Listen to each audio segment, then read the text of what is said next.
យើងមិនអាចយកឈ្នះពួកគេនៅលើសមរភូមិបានទេទោះយើងមានអាវុធទំនើបជាងក៏ស្មារតីស្នេហាជាតិរបស់ពួកគេរឹងមាំដូចថ្មភ្នំអញ្ចឹងបើកម្លាំងខាងក្រៅមិនអាចបំបត្តិបានយើងត្រូវតែបំផ្លាញពីខាងក្នុងសង្គ្រាមដ៏ល្អបំផុតគឺជាសង្គ្រាមដែលសត្រូវមិនដឹងថាយើងកំពុងតែច្បាំងយើងនឹងមិនសម្លាប់ពួកគេដោយគ្រាប់កំភ្លើងទេតែយើងសម្លាប់ពួកគេដោយស្លាបព្រាយើងនឹងបញ្ចេញសារធាតុគីមីពិសេសម្យ៉ាងដែលផ្សំក្នុងចំណីអាហារភេសជ្ជៈនិងបង្អែមដែលមានតម្លៃថោកនិងមានរូបរាងទាក់ទាញសារធាតុនេះនឹងមិនសម្លាប់មនុស្សភ្លាមៗទេតែវាជ្រាបចូលយឺតៗបំផ្លាញទៅខាងក្នុងបន្តិចម្ដងទី1វាបំផ្លាញសតិបញ្ញាសារធាតុគីមីនឹងជ្រាបចូលទៅក្នុងប្រព័ន្ធសរសៃប្រសាទបំផ្លាញកោសិកាខួរក្បាលយឺតៗជាពិសេសចំពោះកុមារពួកគេនឹងក្លាយជាមនុស្សចំនួនក្រោយដែលខ្សោយសតិបញ្ញានិងរៀនមិនចូលគិតក៏មិនបានវែងឆ្ងាយទី2បំផ្លាញសុខភាពសារធាតុនេះនឹងធ្វើឲ្យប្រព័ន្ធការពាររាងកាយចុះខ្សោយងាយនឹងកើតជំងឺប្លែកៗជំងឺមហារីកនិងជំងឺរ៉ាំរ៉ៃផ្សេងទី3គឺកាត់បន្ថយអាយុជីវិតជាចុងក្រោយអាយុសង្ខាររបស់ប្រជាជនខ្មែរនឹងខ្លីជាងមុនជាតិសាមួយដែលពោពេញដោយអ្នកជំងឺនិងមនុស្សខ្សោយបញ្ញាតើនឹងអាចការពារទឹកដីរបស់ខ្លួនបានដោយរបៀបណាសំទោសលោកម្ចាស់តើនេះព្រៃផ្សៃពេកទៅដឹងគោលដៅរបស់យើងគឺកុមារពួកគេគ្មានទោសអ្វីទេកុមារថ្ងៃនេះជាទាហាននៅថ្ងៃស្អែកកុមារថ្ងៃនេះនឹងក្លាយជាថ្នាក់ដឹកនាំនៅថ្ងៃស្អែកបើចង់កាប់ដើមឈើត្រូវតែកាប់ទាំងឫសភាពមេត្តាគឺជាភាពទន់ជ្រាយដែលយើងមិនអាចមានបានទេយល់ទេបាទលោកចាស់ខ្ញុំយល់ហើយបាទផែនការនេះល្អឥតខ្ចោះវាជាការវិនិយោគរយៈពេលវែងយើងមិនចាំបាច់ចំណាយគ្រាប់កំភ្លើងសំបីតែមួយគ្រាប់តែក្នុងរយៈពេល20ឆ្នាំទៀតពួកគេនឹងប្រគល់អនាគតប្រទេសជាតិរបស់គេឲ្យមកយើងដោយខ្លួនឯងចាប់ផ្ដើមអនុវត្តចុះលោករដ្ឋមន្ត្រីតែឥឡូវនេះប្រជាជនខ្មែរបានពហិការចុះប្រាប់លទ្ធផលរបស់យើងហើយតើយើងត្រូវធ្វើដំណេចទៅបាទមែនហើយលោករដ្ឋមន្ត្រីបន្ទាប់ពីមានចំនួនព្រំដែនលើកចុងក្រោយនេះពួកគេហាក់ដូចជាស្អប់យើងខ្លាំងណាស់ដែលបានប្រមាថខ្យល់ទេបើគេចេះឈឺចាប់យូរបន្លែទឹកដីរបស់គេមិនបានមកដល់យើងច្រើនដល់ម្លឹកដែរខ្មែរជាជាតិសាសន៍មួយដែលឆាប់ភ្លេចការតាំងចិត្តរបស់ពួកគេមិនខុសពីភ្លើងចម្បាំងនោះទេឯងចាំមើលចុះយ៉ាងច្រើន6ខែទៅ1ឆ្នាំនៅពេលដែលបញ្ហាព្រំដែនស្ងប់ស្ងាត់ទំនុំរបស់ពួកគេក៏រលាយដែរហើយពួកគេនឹងនឹកឃើញរសជាតិទំនិញរបស់យើងមិនខានពេលនោះហើយគឺជាឱកាសរបស់យើង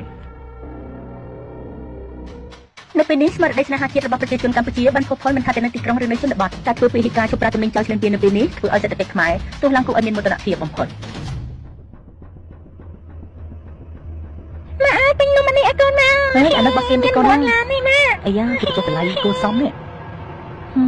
បងតក្រផងបងមើលបន្លែស្រស់សិនអីអានឹងយកមកពីសៀមបងបន្លែបោះសៀមស្រស់ដល់ហើយនេះអញស្លឹងមើលអីគេហ្នឹងអើយគ្នារករបស់សៀមដូចឃើញមានអញ្ចឹងអូនអើយរបស់សៀមស្អែកនាំចូលមកឲ្យអូនបងឲ្យបានថៃចូលស្តុកនៅបងមានអូនមានទៅមកពីម្សិលមិញនឹងអញអូនអូយមានបន្ទប់តម្លៃពិសេសហើយមានរង្វាន់ទៀតណាអូនសូមអបអរលោកឧត្តមសេនីយ៍ពេលនេះនាងខ្ញុំទទួលដំណឹងថាប្រជាជនខ្មែរកំពុងតែបាក់ទឹកបាក់ដីមកប្រាប់លទ្ធផលយើងវិញហើយចាការព្យាករណ៍របស់លោកឧត្តមសេនីយ៍ពិតជាមិនខុសមែនលោកឧត្តមសេនីយ៍បាននិយាយថា6ខែទៅ1ឆ្នាំឥឡូវមិនទាន់ដល់ផងគ្រាន់តែបញ្ហាព្រំដែនស្ងប់តែបន្តិចសោះពួកគេក៏ត្រឡប់មកវិញនេះគឺជាដំណឹងដែលគួរឲ្យរីករាយណាស់ចាំមើលតែ20ឆ្នាំទៀតយើងនឹងសើចឲ្យយះមាត់តែម្ដងមើលទៅប្រហែលជាមិនដល់20ឆ្នាំទៀតដឹងលោកប្រធានព្រោះថាអាជីវករខ្មែរមួយចំនួនឃើញអូយខំប្រើល្បិចគ្រប់យ៉ាងដើម្បីបានតំណែងយើងយកទៅលោករឿងនេះគេមិនអាចបន្ទោសយើងបានទេពីព្រោះតែគេលឹងងងដោយខ្លួនឯងចុះមានមិនអាចរួចទេអត្រាកម្មាមានបញ្ហាក្នុងការរៀនសូត្រនិងអត្រាអ្នកកើតជំងឺមហារីកឡើងកើនឡើងខុសប្រក្រតីជាពិសេសនៅតាមបណ្ដាខេត្តជាប់ព្រំដែនវាដូចជាមិនសមហេតុផលទៅសោះនេះវឌ្ឍនាអមយាយក្មួយឮសូរថាអត់ស្រួលខ្លួនទេមិនដឹងទេបងអូនអើយមួយរយៈនេះវាភ្លេចភ្លាំងច្រើនណាស់រៀនក៏មិនសូវចាំដូចមុនគ្រូនៅសាលាក៏ល្អូនឹងវាដែរចុះអាការៈរបស់វឌ្ឍនាយ៉ាងម៉េចដែរបងវាដូចជាប្លែកអូនផ្លឹកហៅ10ម៉ាត់អត់ចង់លឺទេណាចុះនំកញ្ចប់នេះបងឲ្យវឌ្ឍនាញ៉ាំពីងកាលដែរបងឥឡូវឬក៏យូរហើយទេនំនេះបងដូចជាឲ្យអូនញ៉ាំយូរដែរហើយវាកើតអីមែនអូនខ្ញុំគិតថាលោកគ្រូពេទ្យវិចិត្រក៏ទិនអាស្រន់ស្លាវពេករឿងក្មួយលោកគ្រូឈឺជួនកាលវាគ្រាន់តែជាជំងឺកាត់ឡើងទៅតាមរដូវកាលតែប៉ុណ្ណោះខ្ញុំនៅតែជឿជាក់ថាបញ្ហាខុសប្រក្រតីខាងលើនេះគឺបណ្ដាលមកពីចំណីអាហារដែលយើងនាំចូលមកនឹងឯងរឿងនេះមិនមែនជារឿងតូចតាចទេលោកវិចិត្រជួនកាលវាអាចធ្វើឲ្យប៉ះពាល់ទំនាក់ទំនងការទូតជាថ្មីក៏ថាបានដែរណាខ្ញុំដឹងលោកប្រធានក៏ប៉ុន្តែនេះគឺជាអាយុជីវិតរបស់ប្រជាជននិងជាអនាគតរបស់កូនចៅយើងចំនួនក្រោយលោកប្រធានឥឡូវចេះលោកទៅរកផតតាំងឲ្យបានសិនមកណាទៅរកផតតាំងឲ្យបានសិនមកហើយចាំមកជួបខ្ញុំអូខេបាទលោកប្រធានបាទអរគុណលោកប្រធានមានឃើញអ្វីសោះលោកវិជ្ជបណ្ឌិតការធ្វើតេស្តរាប់សិបលើកដោយប្រើវិធីសាស្ត្រស្តង់ដារមិនបានបង្ហាញអ្វីខុសប្រក្រតីទេសំណាក់ទាំងអស់ស្អាតតាមបច្ចេកទេសប៉ុន្តែនាងខ្ញុំអស់លទ្ធភាពហើយលោកគ្រូពេទ្យអ្នកទាំងអស់គ្នាត្រូវស្ដាប់ខ្ញុំពួកគេខំប្រឹងលាក់យើងសម្បើមណាស់តែយើងមិនត្រូវចោទចាញ់ចំណុចថាយើងត្រូវតែប្រើប្រាស់បច្ចេកវិទ្យាចុងក្រោយដើម្បីវិភាគរោគមើលខ្មោចដែលគេខំប្រឹងលាក់ទុកទាំងនោះ ឥឡូវអ្នកទាំងអស់គ្នាមានតែការតស៊ូស៊ូទាំងអស់គ្នា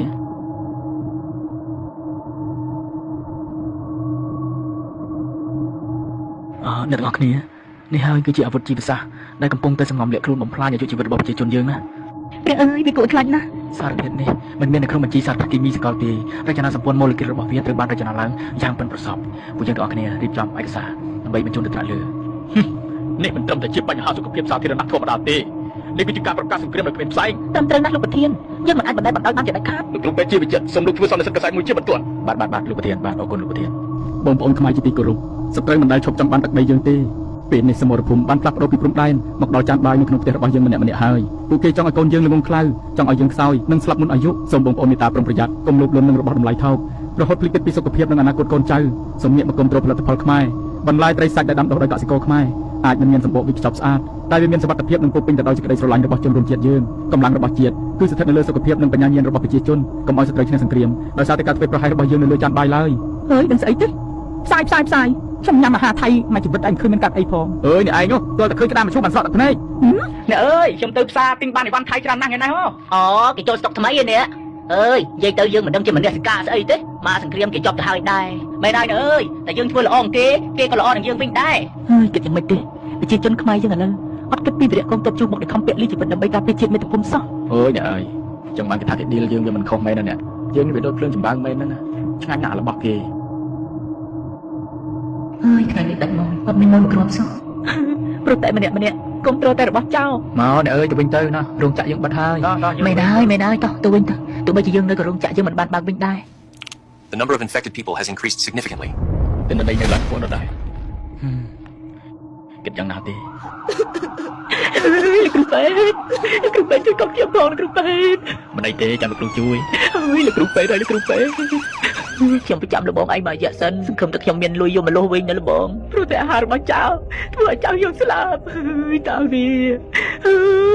ចៅហ្នឹងស្លាប់ជាដំណឹងដ៏រីករាយនៅពេលនេះស្ថានភាពអ្នកជំងឺបានថយចុះគួរឲ្យកត់សម្គាល់ប្រជាជនខ្មែរ 100% បានងាកមកប្រើផលិតផលខ្មែរគ្រប់គ្នាពិតជាចម្លែកណាស់លោកដុកទ័រទើបតែអនិច្ចកម្មទៅកាលពីអាទិត្យមុនដោយជំងឺដាច់សរសៃឈាមខួរក្បាលហើយឥឡូវនេះលោកឧត្តមសេនីយ៍ក៏ឈឺម្នាក់ទៀតគ្រាន់តែដឹងថាខាងកម្ពុជាបានដឹងល្បិចលោកឧត្តមសេនីយ៍ក៏ឈឺធ្ងន់ភ្លៀងអើយពិតជាអាណិតលោកណាស់មែនហើយគួរអាណិតលោកណាស់មិននឹកស្មានថាផែនការត្រឡប់ចាក់ចឹងសោះហើយខំសង្ឃឹមថាប្រជាជនខ្មែរចូលតាក់យើងទៅហើយតែឥឡូវចប់បាត់ការឈឺចាប់បានបង្រៀនយើងការវិនិច្ឆ័យបានដាស់យើងការភ្លេចភ្លាំងមួយគ្រាបានបដូរមកវិញនឹងការឈឺចាប់មួយចំនួនសត្រូវអាចបំផ្លាញសុខភាពយើងបានមួយចំនួនតែពួកគេមិនអាចបំផ្លាញស្មារតីយើងជារៀងរហូតបានទេយើងធ្លាប់ភ្លេចម្ដងរួចមកហើយតែលើកនេះយើងនឹងចងចាំមេរៀនដែលស្រោចដោយឈាមនិងទឹកភ្នែកទុកក្នុងខួរក្បាលរបស់យើងបដិញ្ញាថានឹងមិនឲ្យប្រវត្តិសាស្ត្រដ៏ឈឺចាប់នេះកើតមានឡើងជាលើកទី2ជាដាច់ខាតនៅលើដីសវណ្ណភូមិនេះកៅដឹងទេត្រីនេះមកពីកសិដ្ឋានរបស់ពូសុកនៅឯភូមិយើងហើយបន្លែនេះមកពីសួនរបស់មីងធីតា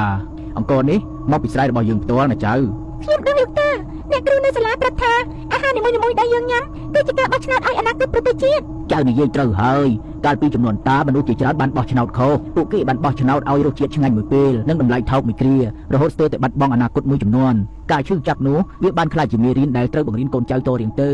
នៅតាមសាលារៀនគ្រប់កម្រិតមុខវិជ្ជាសុវត្ថិភាពស្បៀងអាហារបានខ្លាចជាមុខវិជ្ជាកាតព្វកិច្ចនៅថ្ងៃខួបមរណភាពរបស់លោកវិជ្ជបណ្ឌិតជាវិចិត្រគេប្រារព្ធទិវាជាតិនៃការដឹងគុណចានបាយខ្មែរ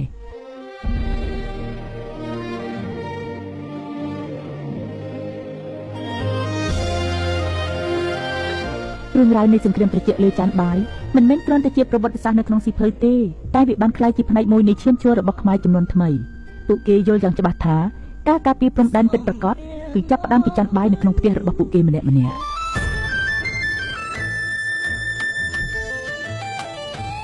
កាត់ថ្មចំណាំកូនខ្មែរត្រូវចាំឈប់គុំទ្រចោលរាប់រយឆ្នាំហើយគេមិនថយក្រោយលើកទ័ពចូលមកឲ្យយើងតិចទី